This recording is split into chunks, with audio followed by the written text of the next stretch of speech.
4 अक्टूबर 2019 केरल के एक छोटे से कूड़ाथाई गांव के एक चर्च में उस दिन भारी भीड़ जमा थी, क्योंकि पुलिस फोर्स और मेडिकल टीम की मौजूदगी में उस चर्च के कब्रिस्तान की कब्रों की खुदाई हो रही थी। वो भी 1 या 2 नहीं बल्कि 6 कब्रों की। कब्रों का खोदा जाना वहां के धार्मिक आस्था के विरुद्ध था, इसीलिए काफी लोग इसको लेकर गुस्से में भी थे। लेकिन इसकी शुरुआत उन्हीं के घर के एक फैमिली मेंबर के कहने पर हुई थी, जिनके अनुसार वो सभी 6 डेथ्स नेचुरल नहीं बल्कि प्री प्लान मर्डर थे, क्योंकि उनमें से एक फैमिली मेंबर रॉय की ऑटोप्सी में साइनाइड जहर मिला हुआ था, जिसके बाद शक के आधार पर उसी घर की बहू यानी रॉय की पत्नी को गिरफ्तार कर लिया जाता है, जो एक रेप्यूटेड कॉलेज की प्रोफेसर और 2 बच्चों की माँ थी। ये एक ऐसी लेडी है जो अपने ही परिवार को साइनाइड खिला खिलाकर उन सभी को मार डाला था। तो इस लेडी का नाम है जॉली जोसेफ, जिसका जन्म केरला में हुआ था। उसके पिता एक फार्मर थे। जॉली ने कॉलेज कभी कंप्लीट ही नहीं किया था और वो अपने पड़ोसियों से झूठ बोलने लगी थी कि उसने एमकॉम किया है, और उसके पेरेंट्स को ये पता ही नहीं था कि जॉली लोगों से ये सब झूठ बोल रही है। 1997 में वह एक फंक्शन में जाती है, जहां उसकी पहचान रॉय थॉमस से होती है। इसके बाद उन्होंने एक दूसरे को लेटर्स लिखना शुरू कर दिया। रॉय की फैमिली को जब ये लेटर्स वाली बात पता चली तो उन्होंने ये डिसाइड किया कि वो जॉली के फैमिली से जाकर मिलेंगे और शादी की बात करेंगे। जब दोनों के पेरेंट्स आपस में मिलते हैं तो जॉली ने अपने पेरेंट्स की पीठ पीछे वो झूठ कंटिन्यू रखा कि उसने एमकॉम किया है, जिससे रॉय की मदर काफी ज्यादा खुश हो जाती है कि मेरी होने वाली बहू ने एमकॉम किया है, क्योंकि रॉय की माँ, जिनका नाम था अन्नमा थॉमस, वो खुद एक टीचर थी। फिर रॉय थॉमस और जॉली जोसेफ की शादी हो जाती है। फिर जॉली रॉय थॉमस के घर, जिसका नाम था पोनेटम हाउस, वहाँ वो रहने लगती है। उस समय रॉय के घर में रॉय के माता पिता, रॉय का छोटा भाई रोजो और बहन रेंजी रहते थे। शादी के बाद जॉली की सासू माँ अन्नमा थॉमस जॉली को ये कहने लगी थी कि तुम एक पढ़ी लिखी लड़की हो तो तुमको घर में नहीं बैठना चाहिए, तुमको जाकर बाहर कहीं काम करना चाहिए। लेकिन जॉली की सोच इससे बिल्कुल अलग ही थी। उसका बाहर काम करने का बिल्कुल भी मन नहीं था, बल्कि उसे घर संभालना काफी ज्यादा अच्छा लगता था। लेकिन रॉय की माँ जॉली को हमेशा बाहर काम करने के लिए बोलने लगती थी, लेकिन जॉली इससे काफी ज्यादा परेशान होने लगी थी। फिर कुछ समय बाद जॉली प्रेग्नेंट हो जाती है, जिससे ये मामला कुछ महीनों के लिए शांत हो जाता है। फिर 1999 में जॉली को एक बेटा पैदा होता है, जिसका नाम रमू रखा जाता है। लेकिन आफ्टर बर्थ जॉली की माँ फिर से उसको कहने लगती है कि बेटा, तुमको बाहर जाकर कहीं काम ढूंढना चाहिए ताकि तुम अपने हस्बैंड की मदद कर पाओ। और रही बच्चों की बात, तो रमू का ध्यान हम सब लोग मिलकर रख लेंगे। लेकिन अन्नमा को क्या पता था कि जॉली के पास कोई कॉलेज की डिग्री है ही नहीं। फिर यही झूठ मैनेज करने के लिए जॉली और उसकी सासू माँ के साथ अनबन होने लगती हैं, और इस बहस के बारे में अब जॉली के पिता को भी पता चल जाता है। जॉली के पिता ये सोचते हैं कि मैं जॉली के ससुराल जाकर जॉली और उसकी माँ से बात करूंगा। जब ये बात जॉली को पता चलती है तो इससे जॉली काफी डर जाती है, क्योंकि इससे इसका झूठ सबके सामने आ जाता। फिर यही झूठ छिपाने के लिए जॉली कुछ खतरनाक करने की सोच लेती है। 2002 का साल था। एक दिन पूरा परिवार साथ में बैठकर नाश्ता कर रहे थे। अन्नमा जो थी वो जॉगिंग पर गई थी और अन्नमा की डॉटर किचन में करी बना रही थी, और उसने देखा कि उसकी माँ जब जॉगिंग से वापस आती हैं तो एक ग्लास का पानी पीते हुए अपने रूम में चली जाते हैं। तभी वहाँ जॉली अचानक से आ जाते हैं और रेंजी से कहने लगती हैं कि जाओ माँ के रूम में देखो कि माँ ठीक है या नहीं। फिर रेंजी अपनी माँ के कमरे में जब जाकर देखती है तो उसकी माँ की हालत काफी ज्यादा खराब हो गई होती है। फिर वो चिल्लाकर दूसरे फैमिली मेंबर्स को भी बुलाती हैं। तब तक अन्नमा की हालत बिल्कुल खराब हो चुकी थी। अन्नमा का चेहरा पूरी तरीके से लाल हो चुका था, जिसके बाद उन्हें हॉस्पिटल ले जाया गया। लेकिन हॉस्पिटल ले जाने के बाद डॉक्टरों ने फैमिली मेंबर्स को जवाब दे दिया कि वो उनकी माँ को नहीं बचा पाए। उस समय उनकी बीमारी के सारे लक्षण स्टॉक के थे, इसलिए फैमिली मेंबर्स ने पोस्टमार्टम के लिए डॉक्टर्स को फोर्स नहीं किया, और किसी को शक भी नहीं हुआ कि अन्नमा के किसी ने जानबूझकर हत्या की है। धीरे धीरे कुछ दिन बाद जॉली ने पूरे घर को अपने कंट्रोल में लेना शुरू कर दिया था। उसने अपना असली चेहरा दिखाना शुरू कर दिया था। जॉली रेंजी के साथ काफी बुरा बर्ताव करने लगी थी। अब अन्नमा के जाने के बाद जॉली जोसेफ को काम करने की कोई जरूरत नहीं थी। लेकिन फिर उसने देखा कि उसके पड़ोसी जो रिस्पेक्ट उसकी माँ अन्नमा को दे रहे थे, वही रिस्पेक्ट उसको नहीं मिल रहा था, क्योंकि उसकी माँ एक टीचर थी। इसीलिए उसने पड़ोसियों को एक और झूठ बोला कि उसको एनआईटी में गेस्ट लेक्चरर का एक जॉब मिला है, जो कि एक बड़ी बात थी। इसके चलते पड़ोसी भी उसकी इज्जत करने लग गए। फिर 2005 में रेंजी की शादी हो जाती है। अब उसके घर में सिर्फ जॉली, उसका बेटा, फादर और बस उसके हस्बैंड रहते थे। रॉय का छोटा भाई पढ़ाई के चलते अक्सर बाहर ही रहता था। सब कुछ ठीक चल रहा था। लेकिन 2008 में रेंजी के फादर रेंजी से मिलने जाते हैं, और रेंजी उनको देखकर ये नोटिस करती हैं कि उसके पिता काफी पतले हो चुके हैं और काफी अपसेट भी लग रहे थे।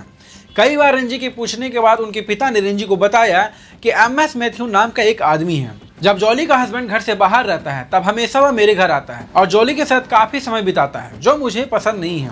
MS मैथ्यू के अगर बैकग्राउंड के बारे में बात करें तो MS मैथ्यू ज्वेलरी शॉप में काम करता था। अब ये बात इंटरेस्टिंग इसलिए है कि साइनाइड कोई भी किसी भी दुकान से आसानी से खरीद नहीं सकता है, लेकिन ज्वेलरी बनाते समय इसका बहुत ही ज्यादा काम आता है और वही लोग इसको खरीद भी सकते हैं। अब जब भी एमएस मैथ्यू घर पे आता है तो जॉली के पिता हमेशा उसके बारे में जॉली से पूछते हैं, लेकिन जॉली कभी भी उनकी बातों का साफ साफ जवाब नहीं देती है। अब जॉली को ये सवाल जवाब और रोक टोक ज्यादा पसंद नहीं आ रही थी। जॉली के पिता रोज एक मेडिसिन कैप्सूल लेते थे और उस शाम को भी वो उस कैप्सूल को लेने वाले थे, लेकिन उस दिन जॉली ने वो कैप्सूल उनको खाने के लिए दिया था। कैप्सूल खाने के बाद थोड़ी देर बाद उनकी हालत खराब हो जाती है और ये सब वहीं खड़े होकर जॉली ये सब देख रही थी।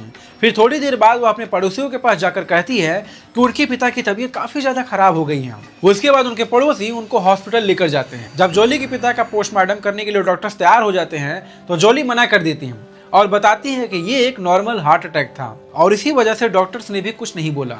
पिता की मौत की खबर सुनकर रॉय का भाई रोजो घर वापस आ जाता है और घर आने के बाद वो नोटिस करता है कि जॉली मैथ्यू से कुछ ज्यादा ही बातें कर रही है, लेकिन बाद में उसने इस बात को इग्नोर कर दिया। अब उसके घर में बहुत कम ही लोग बच गए थे। कुछ महीनों के बाद जॉली दूसरी बार प्रेग्नेंट हो जाती है। उसको फिर से एक बेटा पैदा होता है, लेकिन रॉय थॉमस का काम अच्छा नहीं चल रहा था, जिसको लेकर जॉली के साथ उसका लगातार झगड़ा चल रहा था।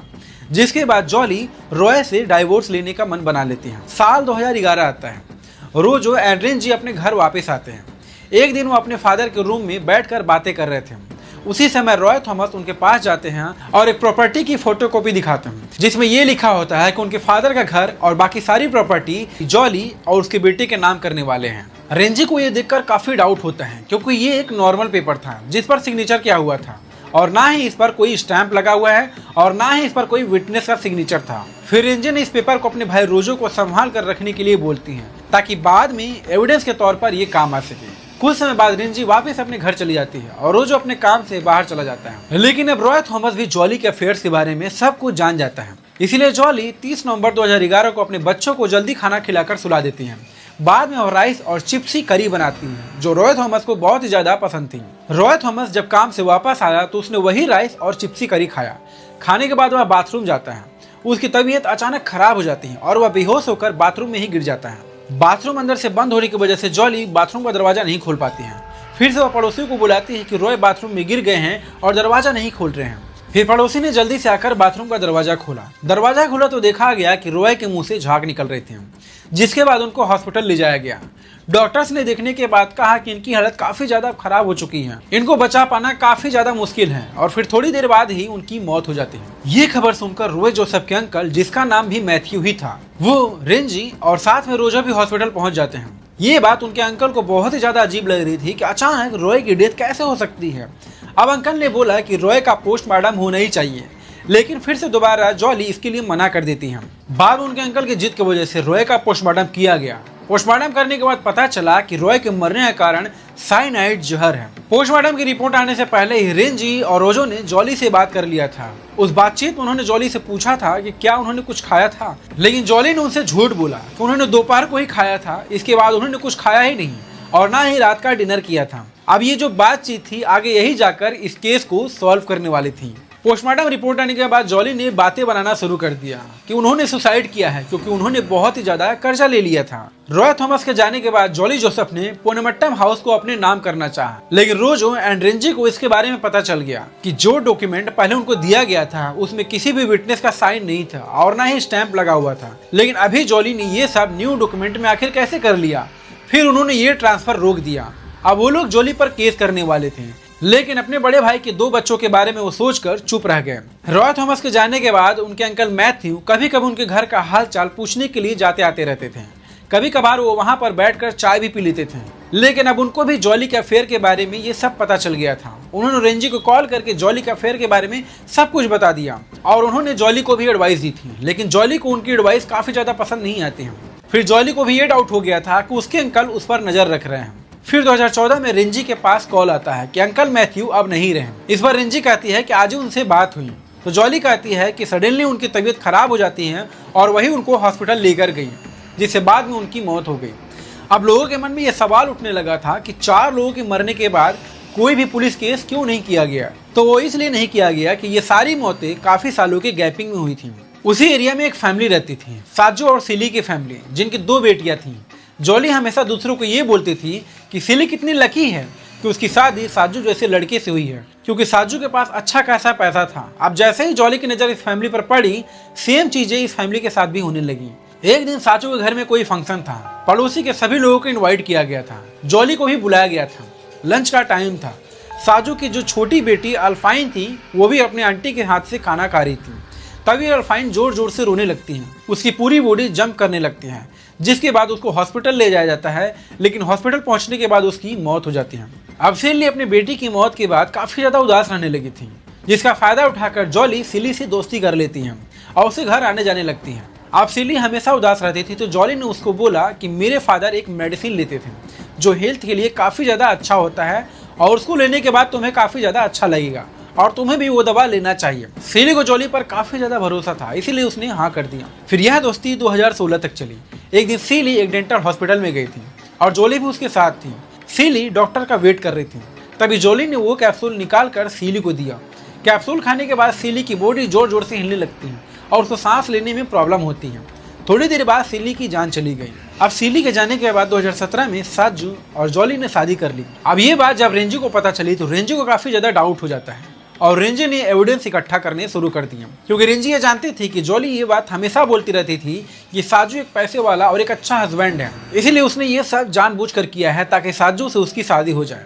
फिर रेंजी ने अपने छोटे भाई रोजू को कॉल किया और अपने बड़े भाई की पोस्टमार्टम रिपोर्ट मांगी। जब इस बार रेंजी बड़े ध्यान से उस रिपोर्ट को पढ़ रही थी, तभी उसने एक लाइन पर बहुत ही ज्यादा गौर किया कि रॉय के पेट में चिप्सी करी और राइस था।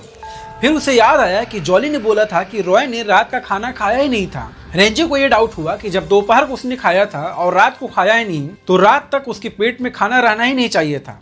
इसका मतलब जॉली झूठ बोल रही है। इसके बाद वह रिपोर्ट पढ़ने के बाद district police officer KG Simon के पास जाती हैं, जिसे वो पहले से ही जानती थी, और शुरू से लेकर अंत तक उन्हें सारी कहानी बता दी। फिर शुरू से इन्वेस्टिगेशन शुरू हो जाती है, जिसमें सबसे पहले इन्होंने जॉली के बैकग्राउंड को चेक किया, जिसके बाद सबको ये पता चल गया कि ना ही जॉली के पास कोई एमकॉम की डिग्री है और ना ही वह एनआईटी में टीचर है। इसके बाद पुलिस ने यह तय किया कि मरने के बाद जितने लोगों की ऑटोप्सी नहीं हुई थी, उनकी बॉडी को फिर से जमीन से निकाल कर उनकी ऑटोप्सी की जाएगी।